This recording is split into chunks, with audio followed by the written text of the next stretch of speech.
This is the iPhone probe lens from SANDMARC, and if you're into those very cool macro video shots, this lens is a total game changer. It will open a whole nother world of creativity for you.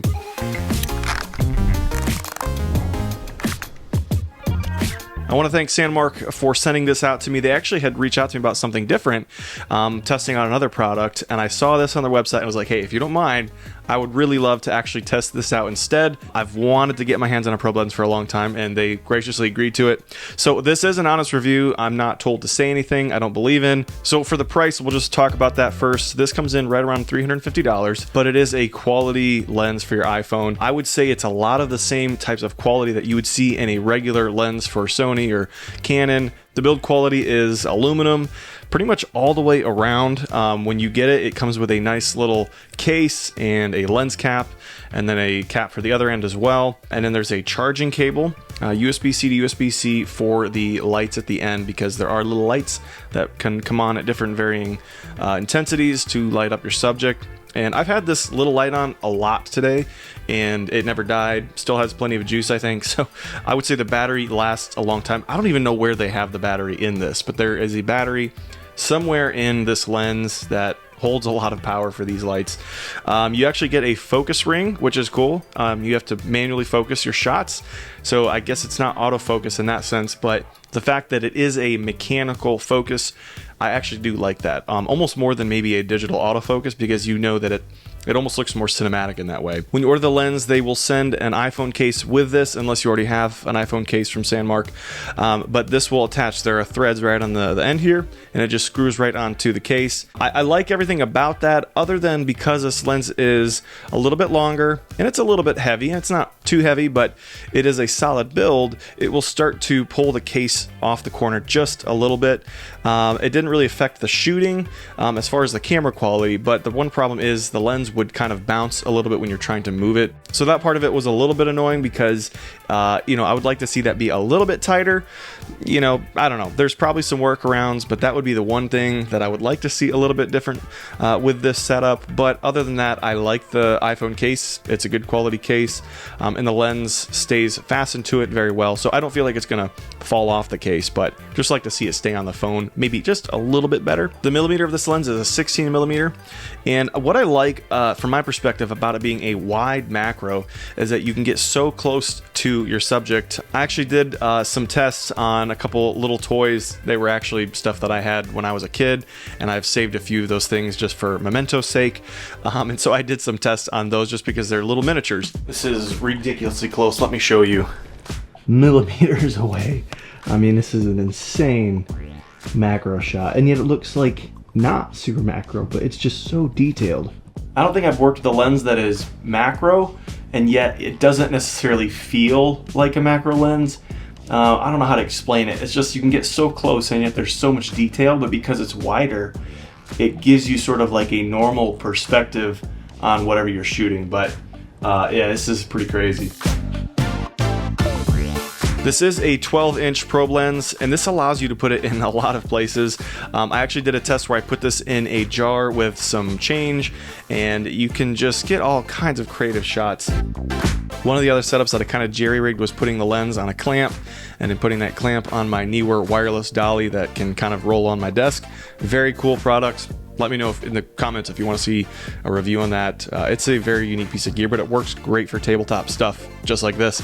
So anyways, I kind of jerry-rigged it on there, and that worked pretty well. I kind of had to use the clamp with the elbow arms because I kind of had to balance it on that little dolly. But once I got this balanced on the dolly with the clamp, it worked pretty well. Okay, I want to talk about a few things that I learned with this lens. These would be things that I guess you could take note of either with shooting with an iPhone probe lens or just a probe lens in general. This is my first experience using a probe lens, and being that it is a little bit lighter and the whole thing that I talked to you about with the phone case, I would say make sure that you can have your phone very tight and secure on the clamp or the tripod, whatever you're using. That way you can keep the bouncing of the end of the probe lens as minimal as possible. That part was a little bit annoying, but if you can have a good way to keep it stable, you'll be good to go.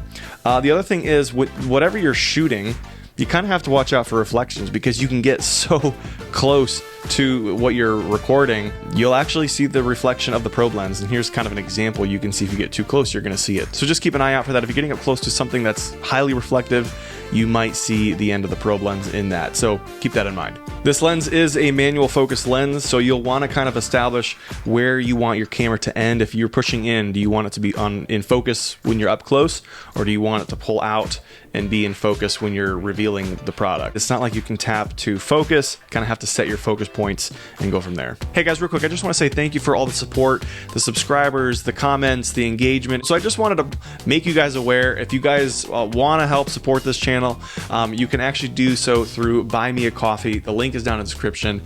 You can donate as little as you want or as much as you want, but every little bit helps. I assure you, all of that will go back into helping this channel grow. I want this channel to continue to be a big part of what I do. I love making content. I like learning. I like learning with you guys as well. So check that out. Buy Me a Coffee. The link is in the description. Thank you so much. I appreciate it. Back to the video.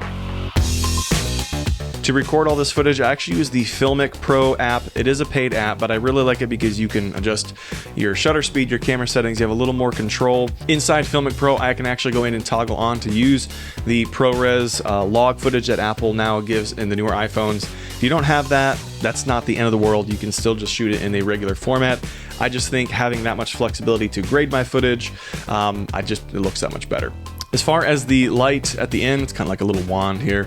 It is okay. You know, I mean, I don't see myself actually using these lights a lot. I don't always like how that looks. To me, it can feel a little bit like, I don't know, flash photography, where it's just kind of washed out, maybe doesn't look as good. I can see it being beneficial for shooting inside of something that doesn't have a lot of light coming through, maybe like a potato chip bag where the light can't get through the bag. Okay, that makes sense in that case. But I found myself preferring either the dimmest setting or not at all, and then just lighting my little scene as best I could.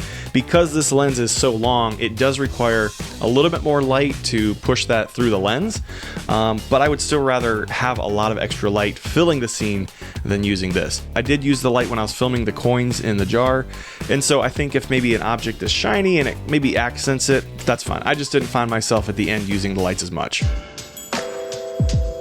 All right, so all that being said, would I recommend the iPhone probe lens from SANDMARC? I definitely would. Again, that is my honest opinion. I think this is a fantastic lens. I am a little bit sometimes on the fence with like attachable lenses to your phone. I guess maybe they can be gimmicky. They are getting better, but this looked to me like an actual tool, something I could actually use on a project if I needed a very unique macro shot. I have the iPhone 16 Pro Max, and so combining a probe lens with the iPhone, which has really crazy quality with especially the ProRes log, you could actually start integrating that kind of quality into some shoots. This is a phenomenal lens for product shoots and really unique angles that you would not be able to normally get otherwise. So I think this to me is like another little tool in the tool bag that if you needed a very unique shot, you can pull out the probe lens and attach this to your phone and you'll have some really amazing stuff. So I think it's obviously not something you're going to use, and you're not going to vlog with this lens. I mean, you could, I guess, it'd look weird, but you're not going to vlog with a probe lens, but you are going to use it for very unique shots that are going to spice up your edit and your footage just a little bit more and make it look that much better. And just as a little way of saying thank you for checking out this video and taking the time for this, use my code Lucas10 for 10% off on checkout. That'll save you like 35 bucks. Can't go wrong with that. Every little bit helps. If you want to see more content, please consider subscribing. I really appreciate that. And I'll see you in the next one.